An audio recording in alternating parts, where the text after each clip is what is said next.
Welcome to Podheim, Jiroc's Valheim podcast. Let's give him the business.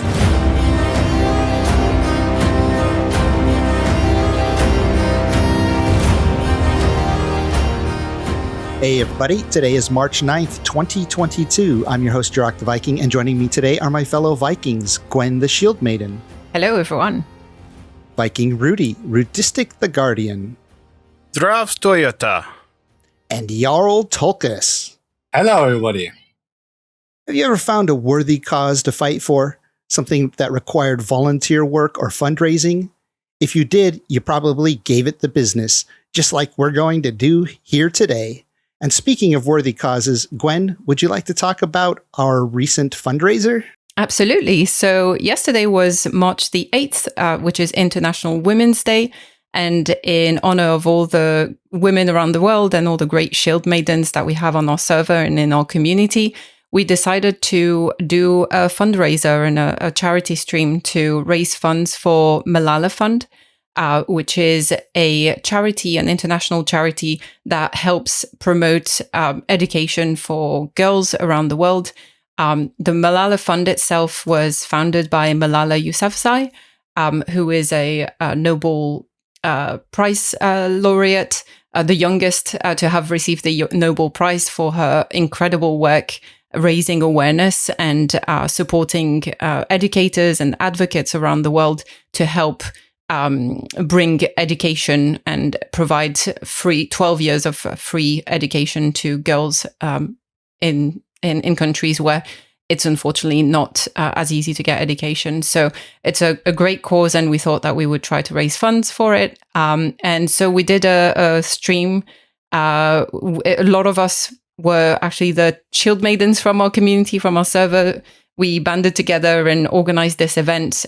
It was important for us that it was a women-led event. But of course, our event itself was open to everyone on the server. We even had a few special guests join. We had Gaming with Christy, who's another YouTube content creator, as well as Monty or Josephine from Irongate, who's their community manager for Valheim. And yeah, all together we got about how many people? 20 people in game, both Shieldmaidens and Vikings, all playing together, and we cycled all 5 bosses on our server. With some additional challenges. Like the first boss, we decided to do fist fight only, no pants for some. Second one, we did knives only on the Elder, that kind of stuff, just to spice things up. And yeah, so we had the charity run, the charity stream run for about 3 hours, I think. Yeah. And we collected so far over 1,000. I'll tell you the exact number. I've got it up here. I refresh the page every 5 minutes. $1,142 for Malala Fund so far. And the fundraiser is still open for the rest of the week. We set ourselves a goal of $2,000 that we wanted to raise. So we were really thrilled to get to over half the goal. But yeah, there's still time to donate. If you want to donate, we'll add the links in the description, but you can also type www.tinyurl.com/ladieswithaxes, and that's our shortened URL to get to the fund. So yeah, check out the link in description or go to tinyurl ladies with axes. And you should find us, and yeah, please donate to this great cause. Yeah, and I'll definitely add a link to my website, jiroctheviking.com, and I'll leave it up there as long as the fundraising effort runs, so that you can easily go there if you can't remember the link, and yeah, help support a wonderful cause. And it was even nice to get Tolkas out there. Tolkas, it's nice to have you back around. I know that you've been busy with real life a lot lately, but having you around more is awesome. I've missed you. Thank you. I missed you guys too. Yeah, I was really busy. The restaurant I work at is reopening, and the new owners have big plans, and I'm involved there as well. So it's a lot to talk about when there's 5 people and everyone has an opinion on things. I bet. Yeah. Well, awesome to have you back when you have time. and the time zones match because I think you're 9 hours ahead of me. So yeah, it can be a little tricky sometimes. Hasn't stopped us in the past. So Yeah, definitely. So for some Valheim news, Richard Svensson, aka Devoid, basically the mastermind behind Valheim, who was working on it for years before he had even a team to help him, recently tweeted that a little image to reveal a new weapon, and the new weapon is a crossbow. Have you guys seen that yet? yes. Yeah, I saw the image and I had to do a double take. I was like, huh? Because I saw the image, I saw lots of comments and likes, and I was like, okay, this just looks like a normal image. And then I had to really, kind of pay more attention to what's in his hands, in his character's hands, to realize that, oh, it's something different. It kind of looks like a bow, but it's horizontal. Yeah. So, I made a video about it, just showing off that one image, but couple of little fun things I did with the video, and that video is going viral for me because I guess people are excited about a new weapon. But it was funny, somebody in the comments said, that's not a crossbow, that's just you're running with your pickaxe. Yeah, it kind of looks like you're trying to poke someone with a pickaxe, but yeah, I know a lot of people, for some reason, crossbows are one of these weapons that people just love. I don't know why. I mean, they are cool, but I don't know. People are fixated about crossbows, so I can see the hype. It'll be interesting to see how it works. I'm guessing it will have to take more stamina than normal bow and arrow. I would actually I don't know. I actually commented under the video. The great advantage of crossbows over bow is that you can load the weapon, and then just hold it without needing to pull the bow. With a bow, you need to pull and you need to hold, and it's really exhausting. Causes it needs strength. But for crossbow, you can load the weapon and then just stay in guard with it and are ready to shoot with it at any time. Yeah, you're right. Actually, it's not stamina I was thinking more because it's the weight of it.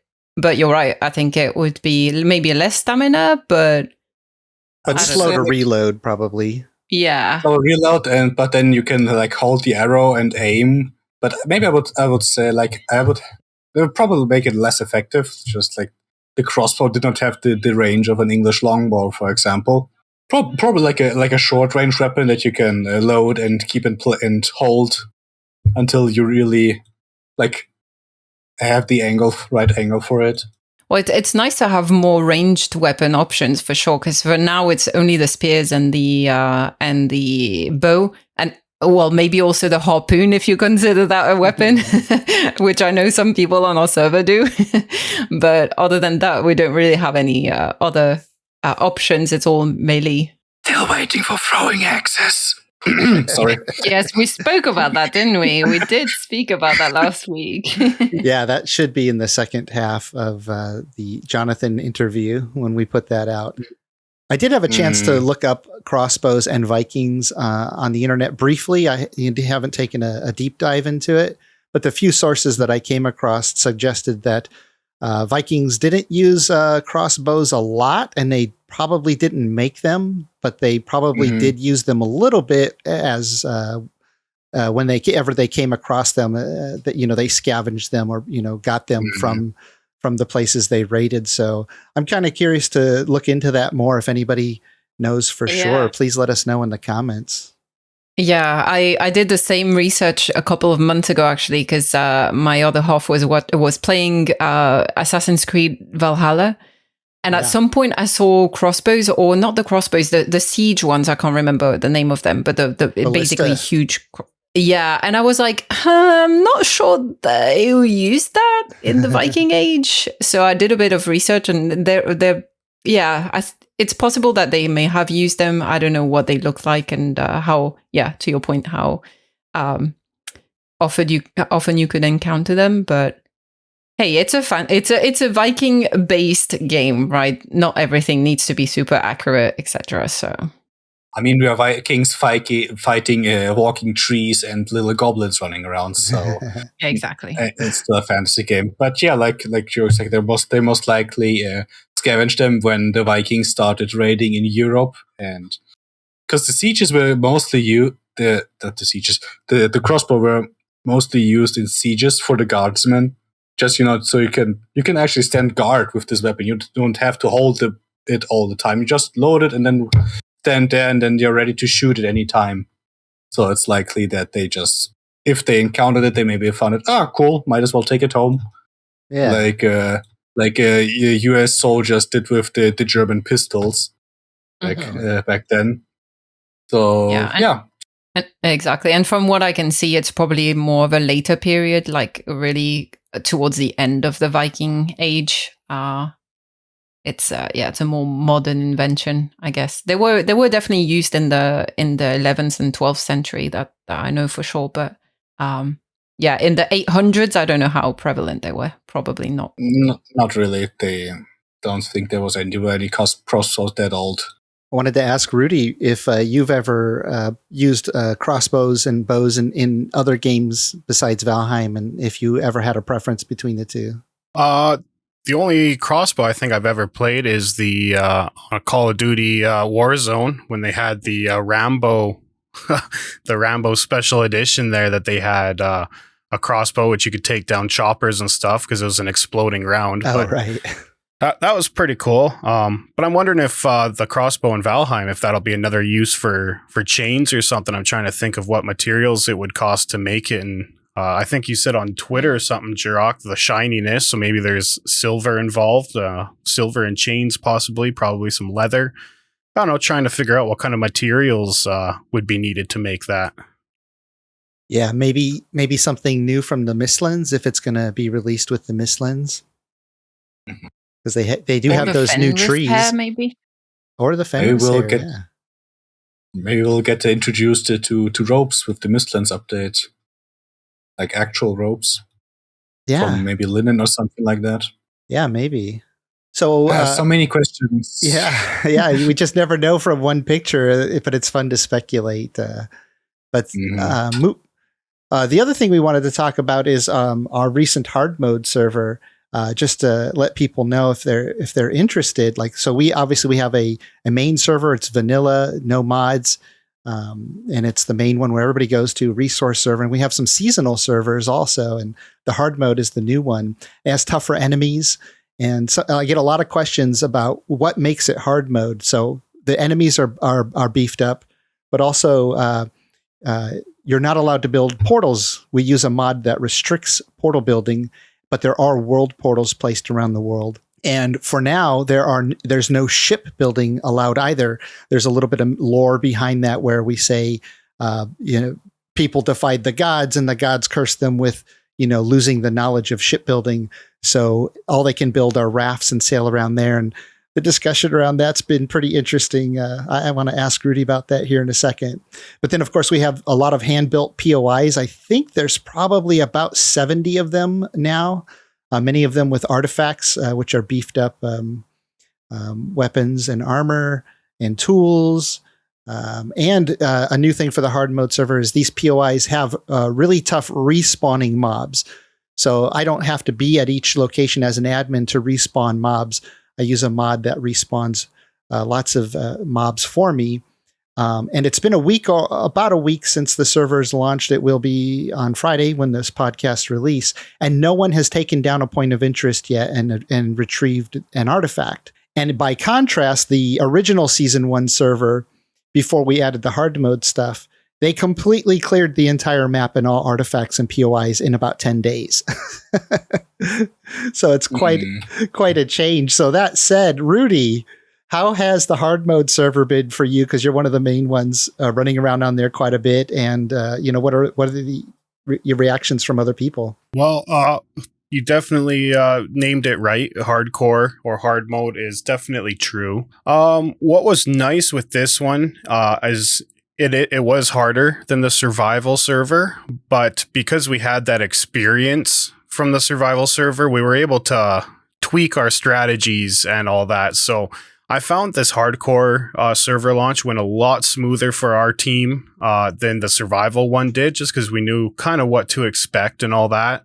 I love how you guys started it off, that you get into the world, you fall into a portal, and then you're faced with a choice of to which other portal are you going to take out of the 4, and basically start your life that way. So it was a great way to start the server, and it's been a lot of fun so far.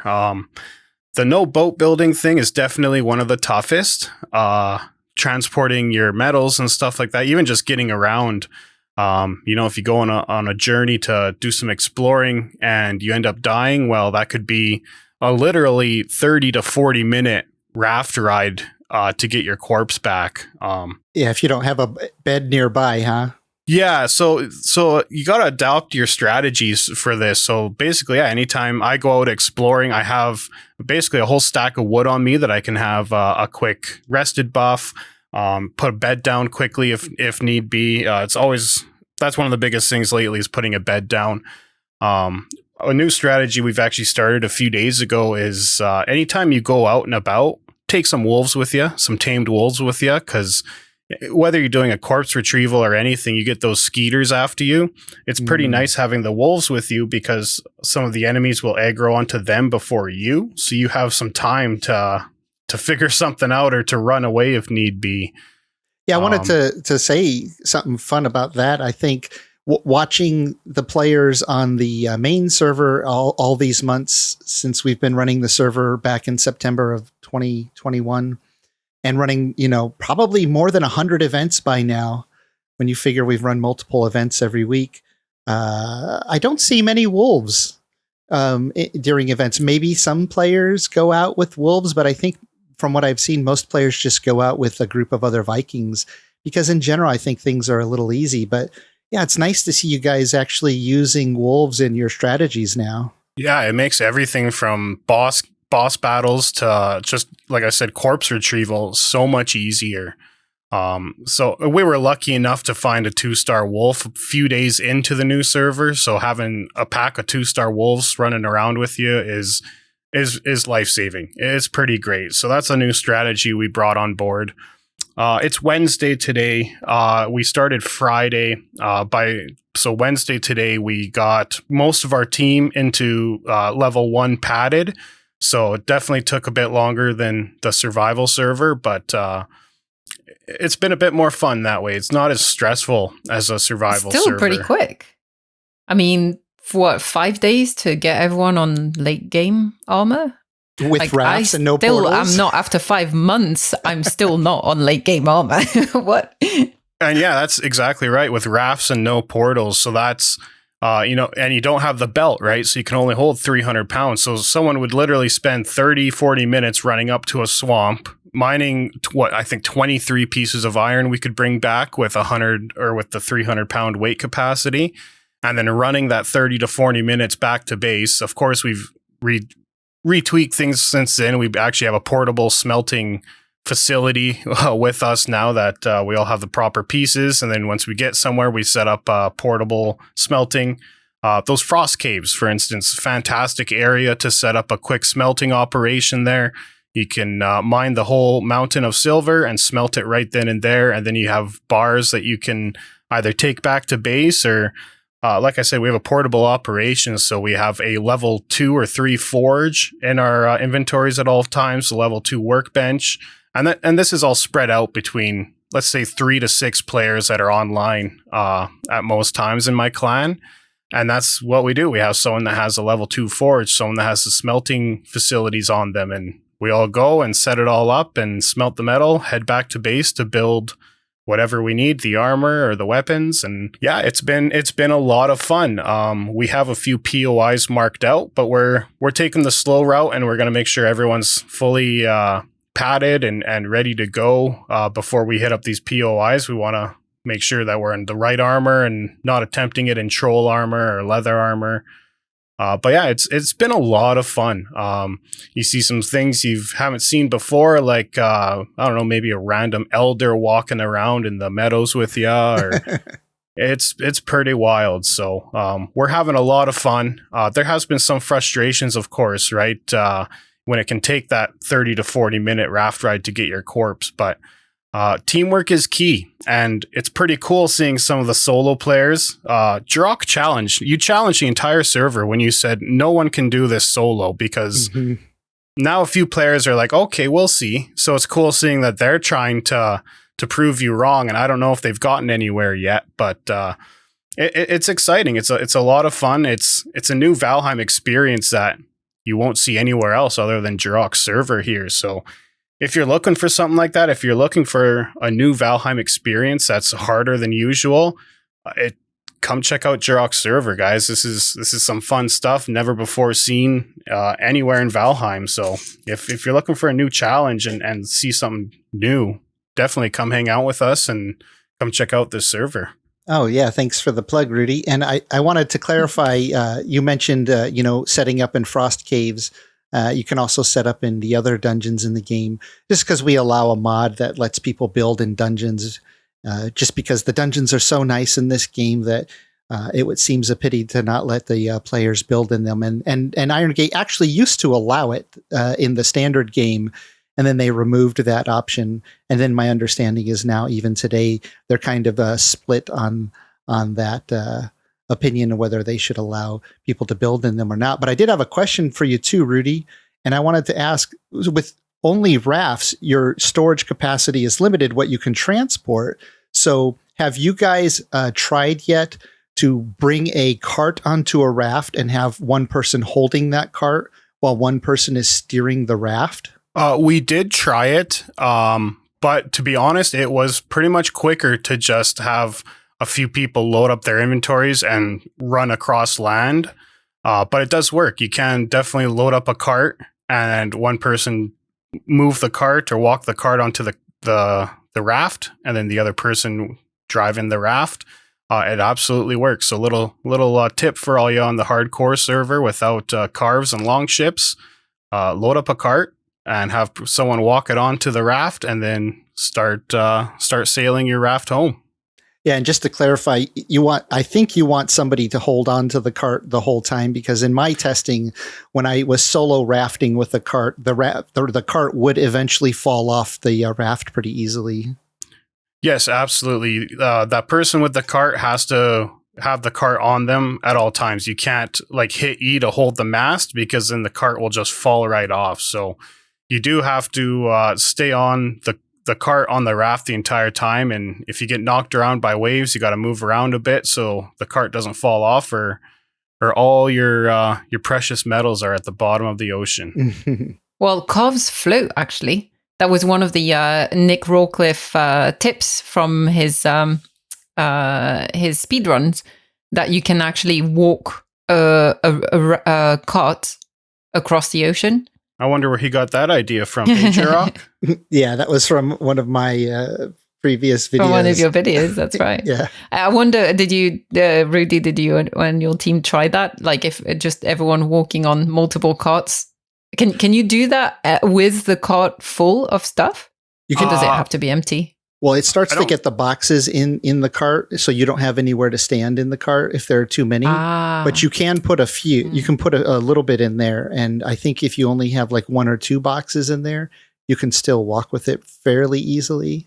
Yeah, we didn't try that just because the rafts were available, and I'm sure that's a little faster means than the cart. But yeah, and one thing too with the cart, and just kind of showing the length of time and all that, we had our boss battle that we were gearing up for Bone Mass, and it was maybe 2 continents away or so. By the time all the players got over there and geared up and fought Bone Mass, they were actually gone for 2 weeks in game time.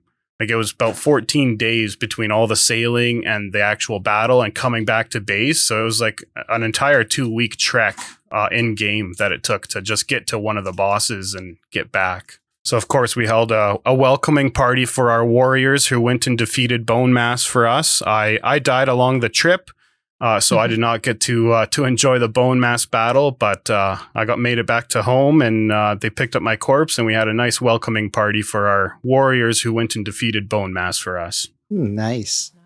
One of the tips that people didn't know at the start, and I think are starting to figure out, so I guess it's okay for me to reveal it here for those who listen to the podcast, get a little insider tip. I know people are traveling to the bosses, where the boss spawn locations are, but there's actually a boss at every single artifact POI location.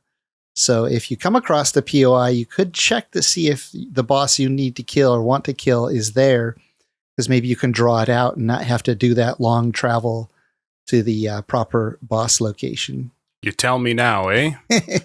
Well, I gotta let you guys. But didn't you also say that you've got like a unlimited respawning mobs around those POIs? I don't know if that's what you need when you're trying to take down an already difficult boss. Yeah. Well, you figure something fun out. It's interesting to see the strategies on hard mode, and I have to evaluate. One team attempted a POI, I guess, last night with 20 wolves and 3 players in max gear. So I have to review those notes and see if any of them need tweaking. Luckily, I can tweak every single POI with one file update and upload to the server, so I can see if they need tweaking. But yeah, it's fun to see everybody having fun with hard mode. And if you are interested, you can. We have a bunch of other servers too, but just go to my website, jiroctheviking.com, and sign up to play with us. And just a quick announcement before we go to our next subject. There is something special coming or happening on Friday on the hard mode server. And this was planned long ago, and nobody knows about it but me. So I'm excited to share it with you, for those of you still on the hard mode server. But I also want meteor shower, Yaglu's meteor shower on everyone. Glenn, how did you know? And I just want to take a quick break from the show to share with you one of my sponsors, the Grimfrost, an amazing company that sells really, really cool Viking products. They have over 1,000 different modern and historical Viking products. If you're interested, you should check them out. I have a link in the description, or you can go to my website, jiroctheviking.com/Grimfrost. Now back to the show. But I also wanted to talk about the Frost Cave. So, like, we have, it seems like like a third of our community is hanging out on the main server, still doing their thing and building and decorating and having fun and socializing. A third of our players are doing hard mode, and another third is doing a lot on our resource server, because the resource server is one of the few places. Well, you can't really find mountain caves on the main server because everything's explored. But the resource server resets every 2 weeks. And Tolkus, you've been doing a lot of resource running around with your group and going into those caves and fighting enemies and getting all the good loot. What do you think of the new caves and the new enemies inside? Top notch. I think you can just leave it at that. Nothing to complain about. Totally awesome there. They set the stakes really high for the coming updates. So I don't know if they made their own work even harder for themselves by giving us such awesome caves, because now we will be expecting that even better in the future. Yeah, they are pretty awesome. Has your group just started building in any of the caves? I know the resource server is temporary that resets every 2 weeks, but have they done a little bit of building, like a temporary base or anything?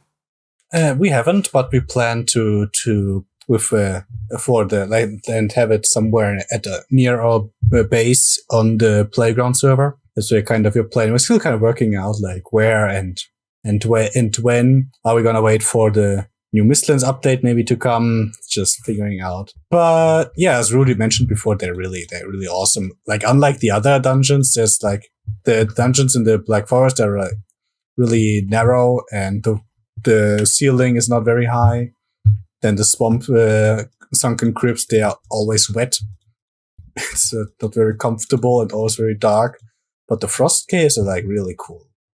They give me these Skyrim dungeon vibes from the Elder Scrolls series.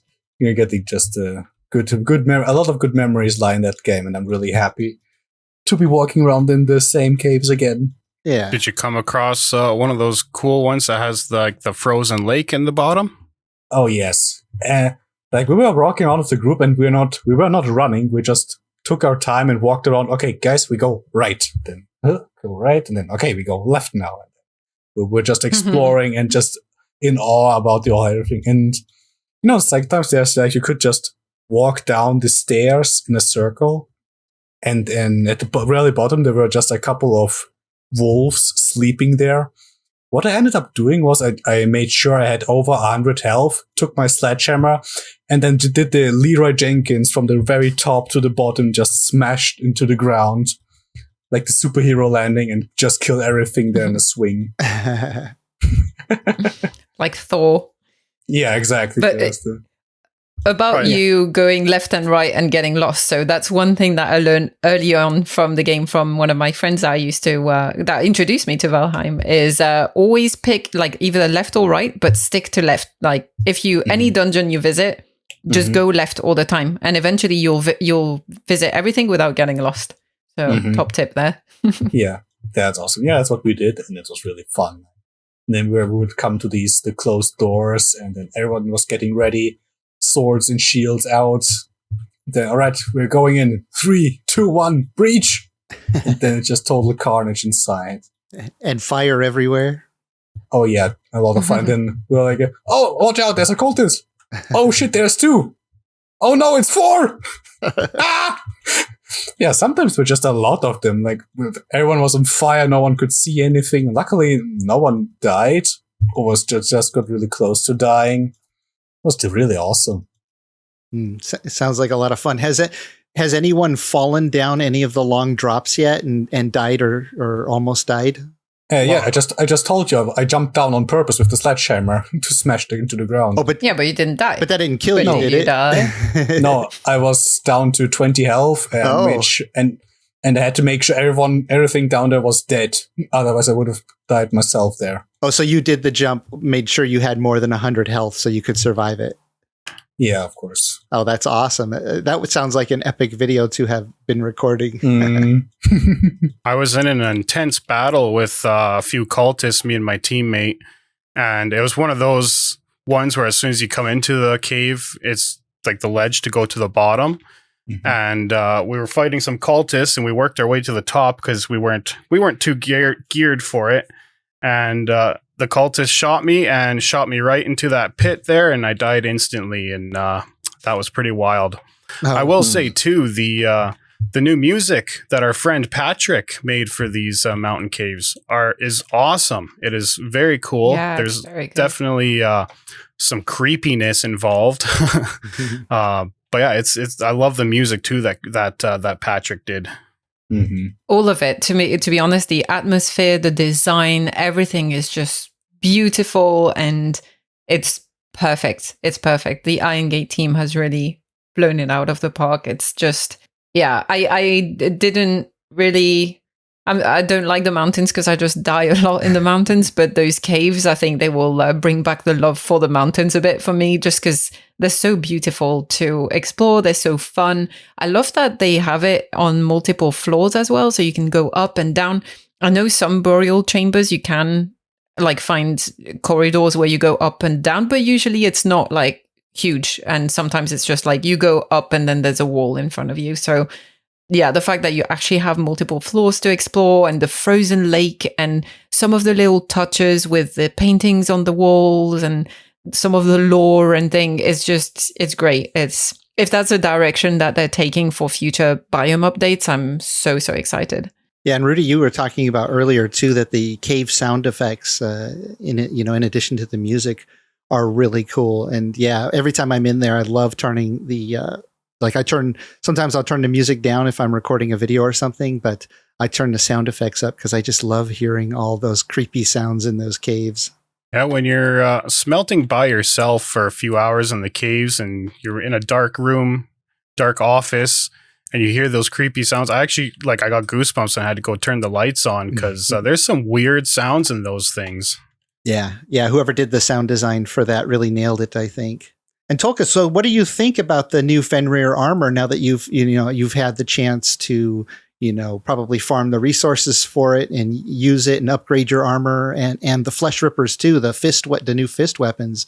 Is that something people really like? Do they like the speed bonus? Do they like the fighting style of the fists? What do you think about those? I have a mixed opinion. Let me explain. On one side, yes, the speed bonus is great. You can the playstyle of the armor is you run in on your target, circle and hit it, run out of there, circle around, hit it in the back all the time until it's gone. You really have to be careful though with getting hit, because you don't have a lot of armor. The fire resistance helps a little bit when fighting those fueling shamans, but you don't want to be stuck in prolonged melee combat. Also, when you're fighting multiple groups, the Flesh Rippers, they're strong against one target, maybe two. But when there's a blob of enemies coming for you, you're better off with a AOE weapon. Like for example, like any other weapon is, you have a chance to you're swinging and you can hit multiple enemies at once. But with the Flesh Rippers, you really want to focus on one target. It's a mixed opinion, because of course people who prefer running around, and for exploring, the speed bonus is really handsome. But again, you really have to be careful. You're basically a glass cannon. Oh, right. Yeah. So it sounds like it's sort of situational, right? Like you might want to use it in certain situations, but then maybe carry another set of armor and a primary weapon to switch to if you need to. Yeah. Or what one thing you can do is, if you have multiple people, like a wolf pack running around in Fenris armor, then it doesn't matter. Just everyone can run in focused on one target, and you'll done in seconds as well. That's all really fun. So I mentioned before that on our main server, most areas were explored, and I think there was only been 2 or maybe a few more found on the main server, because it's old. It's been around since September 2021. So the resource server, which resets every week, the estimate is, I guess, that it's about 120 to 160 caves supposed to be found on every new map. How did you guys find, or what did it seem like you were finding enough caves? Like, we have a lot of people who play on our servers, and everybody's racing on the resource server to them. But were there enough for you guys during that first week? I have the feeling like they were around. We just could not find them. Like sometimes, it's like you're exploring a mountain and a snowstorm comes out and you just happen to walk over or past a cave, stuff like that. They're a bit tricky to spot in the mountains, just because there are so many rocks all over the place, and it's hard to look for this specific rock that indicates a cave. But yeah, once we got the hang of it, there were plenty of caves all over the place. Like, I remember we were exploring the other day, and then when we split the group, okay, we go right, you two, you go left around the mountain, and then we split up. Literally 6 seconds later, found one. Okay. And then, there's some mountains, there were a lot of them, some there were like none, like always. So we've debated resetting the resource server in 1 week instead of 2, just on this special occasion, because the frost caves were out. We decided not to, because the players put in so much effort building the New Omi, the little town, and the resource server, like hotel for all the players. They rebuild a new one in a different style every 2 weeks. So instead of resetting the resource server, which would destroy that, we decided to let it continue for its 2 weeks. But huge shout out to one of our admins, Liddy. Such a sweetheart. She took the time to go onto the server and spawn in about 100 new caves, fresh caves around the world on mountains, so that everybody would have more caves to explore over the next week. So thanks, Liddy. Mm-hmm. Yeah, just to clarify, it was not your idea. It was Liddy on her own, right? Yeah, she's just a sweetheart. She saw that everyone was asking. I think some players wanted to do an earlier server reset so that they could enjoy more caves. But instead of doing that and adding more work for the rest of the admin team, Liddy, took the initiative to go and spawn in a bunch of caves. And she spent a couple of hours doing that just for for everyone in the community to go and enjoy. She's the best. Reminder to myself, hug Liddy. Oh, yeah. Absolutely. Okay, and we have one more segment to go through real quickly, and I know it's one of Rudy's favorite segments, and we're talking about our favorite things in Valheim. Rudy? Yeah, it's been a while since we did our favorite segment here, but our favorite things in Valheim. So let's talk about pets today. What is everyone's favorite pet in our favorite game, Valheim? Let's go with Gwen first. That's a tough one because I have a dog at home, which is a husky. So obviously the wolves remind me a lot of my husky. So I do like the wolves. But I like them more now that they don't howl all the time, because my dog at home also kind of howls and is very vocal. So having that in the game in my base when I had a couple of wolves around before they fixed it with a patch was really annoying, because like it was just sending me on PTSD trips of my dog just constantly making noises. But yeah, I mean, the wolves are cute. But I really like the boars as well. They're really cute too, especially the babies, the piggies. They're just tiny and adorable, and that little tail is like, when it's wagging, it's just so cute. I think I'm going to go with the boars. And also they tell you that they love you. Oh, yeah. Awesome. I think my answer might trump you all, so I'm going to go last on this one. Tulkas. Mine is probably going to be the logs. It's just back when we had the first event, the Undead Fortress event. I had some tamed loxes there in place, and we were riding them to this Undead Fortress, and we fought the army of the Undead there. And when I got some tamed loxes at my farm, I renamed them after the 4 loxes that I had back then at the event. It's like there's a little bit like melancholic, and what's it called? Not melancholic, but another day like nostalgic. Yeah, nostalgic. Thank you. Like I just feel nostalgic just walking to the farm, and then there's my 4 warrior pets standing there, just having a good time. So and they're so handy too for transporting. I remember when the BSC castle in the north was all done, and Urcanus and Pianuge were moving into the castle. We just took loxes down to their old bases and over encumbered ourselves, got on the lox and rode it on home. It's a very handy way to transport bases or transport anything really, is hopping on those loxes and going for a little trip. Yeah, loxes are definitely the most functional pet, that's for sure. And their pies are just so tasty. We don't talk about that. We don't talk about eating our own pets, okay? Well, I was going to ask you real quickly, since you brought up the carry capacity, when you're on a lox, you can, weight yourself up to any weight. You can carry as much as you want, because the lox doesn't matter. I have, I made a video on that a while back. But has anybody done that on the hard mode server? Use the lox to help transport large amounts of things across the land? Yeah, I was going to suggest that when we were talking about rafts and stuff, that is probably the best strategy, but we're not even a week in. If anyone has tamed loxes already, I would like to know how. Well, I think Kondo's group has full padded and black metal weapons, so they might have a lox farm going, knowing Kondo. He has a farm for everything.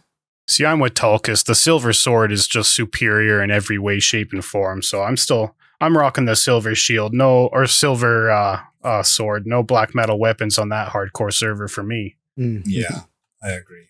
Silver is just the prettiest. And what about you, Jiroc? I have a feeling I know a certain YouTube video you might mention for your answer.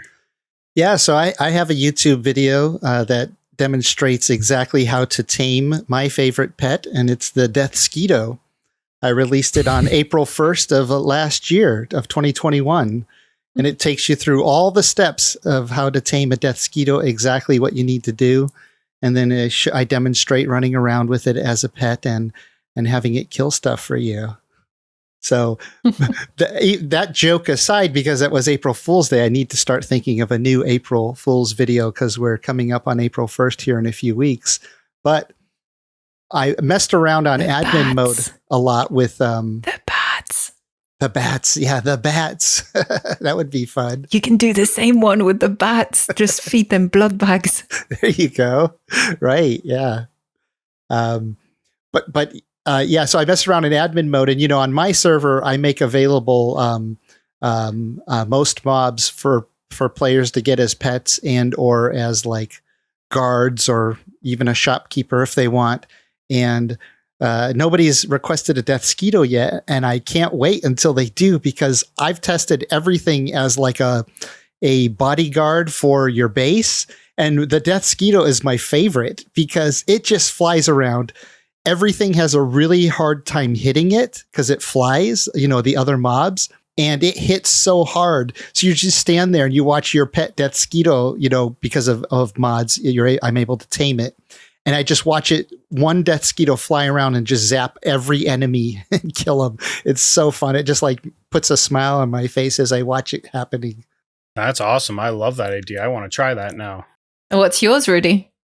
Well, so I don't know if you guys, I know Jiroc has seen our zoo on the Playground server. Yeah. I don't know if Gwen or Tulkas has had a chance to see our zoo yet. No, not yet. I'm waiting for my invite. All right. My golden ticket to visit the zoo. Well, it's open anytime. I'd be happy to show you.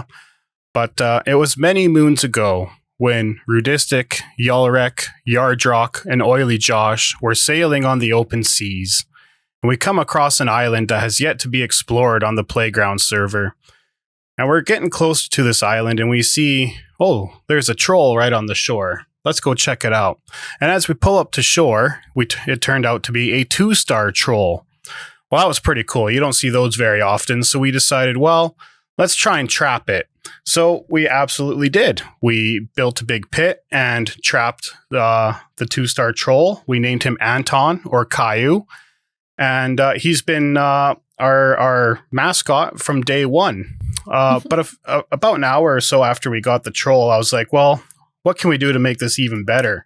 Well, we have some mountain biomes up in this island here. So we ran up there with harpoons, and we were able to bring a stone golem back and trapped him as well. So we're sitting here on our new land that we have a trapped 2-star troll, a trapped stone golem. And then I had the idea, what are the chances? Could we feasibly go out and harpoon a sea serpent and bring it back and trap that too? Well, within about 45 minutes of my initial thoughts, we did it. We went out, we got a day spawn sea serpent, which is very hard to find, and harpooned it. And it was about a 30-minute boat ride back to the base from where we finally found one. And we built a whole sea enclosure, and we brought her in. So yeah, we have a zoo that has a sea serpent, a 2-star troll, and a golem. And one of my favorite things is swimming with Betty. We named her Betty the sea serpent. We have a diving board. You can jump in and swim with her. I just have some high health foods with you. And we actually have like a little show stage area where we can harpoon gray dwarfs or any mobs, deers, toss them into her tank there. And you can actually watch her go and attack and eat these gray dwarves and whatever. So that's my favorite pet in the game is our sea serpent, Betty. Oh, that's so epic. Did you teach her any tricks, like how to jump out of the water and stuff? Oh, no, we don't want her jumping out because it'll be hard to find her again if she decides to leave.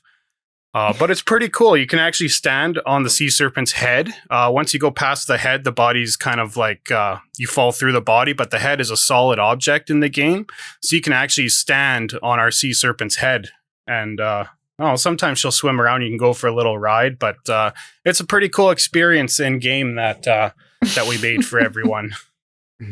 Oh, that's so fun. I definitely need to visit. Yeah, I remember when I visited, you were showing me all that zoo of yours and the base. But I think your stone golem had escaped and was running around destroying stuff, and you guys had to rush over quickly and get it back into its enclosure. Oh, yeah. It happens all the time, especially with Anton. That's why I call him Caillou, because he's always whining and complaining and getting out of his cage. We actually have a full setup. We built an armoire full of harpoons that if it happens that he gets out, shout out in game THC to base, and everyone comes, grabs a harpoon, and we have it set up in such a way that there's 2 doors on each side.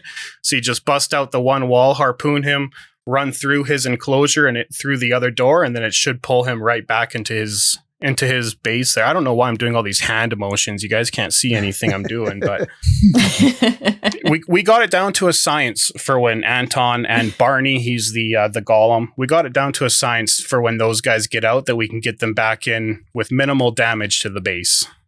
Do you have an alarm system set up with the wards? Nope. It's fully open for anyone to go and explore and have a look around at any time. So we didn't put up wards, but basically when you zone in, just let all the zones come in. Don't just portal there and run around right away. Let all the instances load in and then look around. That's what we found is if you run right away, it'll kind of lag out, and then the animals will lag out on top of their cages. So just gotta, as soon as you get in, let it all load in, and then they should be fine in their cages.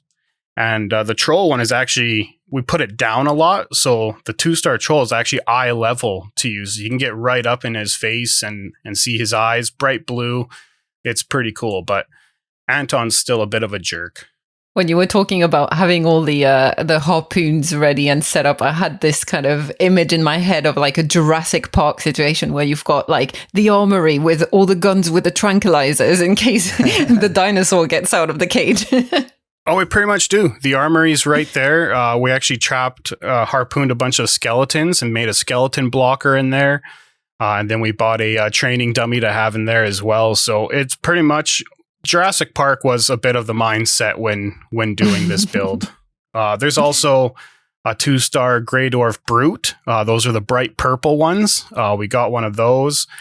We had a 1-star Shaman, Grey Dwarf Shaman, but we had the sulfur in the air, and they decided that he was not worthy for the zoo. So, but yeah, it's pretty cool. I'll put up a portal in one of the main portal hubs there that people can come in and look at all the animals in their cages there, and it's a pretty cool setup.